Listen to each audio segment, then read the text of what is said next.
I'm not gonna lie to y'all, I'm devastated that spooky season is coming to a close. And I know a lot of people are going to be looking for some cozy fall books to transition them into the holiday season. So I wanted to give y'all my top cozy fall book recommendations. If It Makes You Happy by Julia Olivia. I'm not one for seasonal romances. I feel like a lot of the times like the Christmas romances and all of that are honestly kind of trash. This is one that I was excited about because I loved the premise, but I was nervous that it would kind of fall into that seasonal romance trap. But this one was so good. We're following a woman who actually just got a divorce, and her mom also passed away, leaving behind a bed and breakfast in a small little Gilmore Girls type town, and she ends up taking the bed and breakfast over for the fall season, and she may or may not be attracted to the local baker next door. Shady Hollow by Juno Black is one of the most perfect cozy mysteries that you can read around this time of year. We're actually following a fox, yes, I said that, a fox who is actually a reporter, and a local curmudgeonly toad dies in this town, and she is looking into it and using her investigative skills to try and figure out who killed this toad. Company of Witches is another great cozy mystery, and it is witchy. This one follows a woman who also runs a kind of bed and breakfast or inn with her aunts,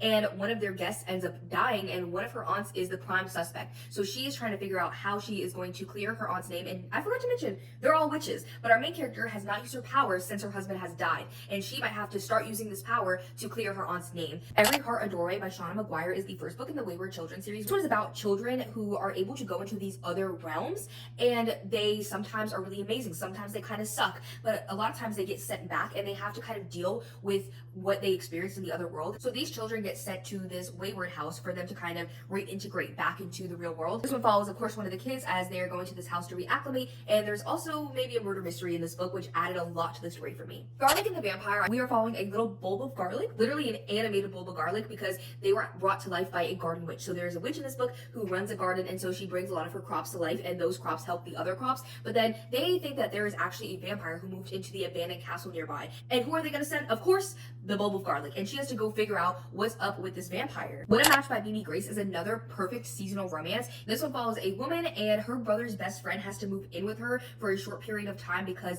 there is maintenance being done on his apartment and he has nowhere else to go. But he actually has a crush on her and has for years, and now they're stuck together in this apartment trying to coexist. It is so good, it's so cute, and there's some scenes in here that are very fall coded. And lastly, I also wanted to mention The 7-Year Slip by Ashley Costin. I absolutely adore this book. It's my favorite Ashley Costin book out of all the books that she's put out. This one follows a woman who actually lost her aunt recently. She's grieving her, there's a lot happening there, but her aunt left behind an apartment, and our main character decides that she's gonna live in this New York City apartment. But what she doesn't know is that it actually time travels. So when she comes home one day, there's a strange man standing in her apartment, and she's like, "What are you doing here?" And he's like, "The woman who lives here, the aunt, said that I could be here." And she's like, "She's literally dead." And then they start to realize that he's actually 7 years in the past. So he's 7 years in the past and she's in the present, but they're both coexisting in the apartment at the same time. And then she starts to look for him in the present day. I hope you guys got at least one cozy fall book recommendation from this video.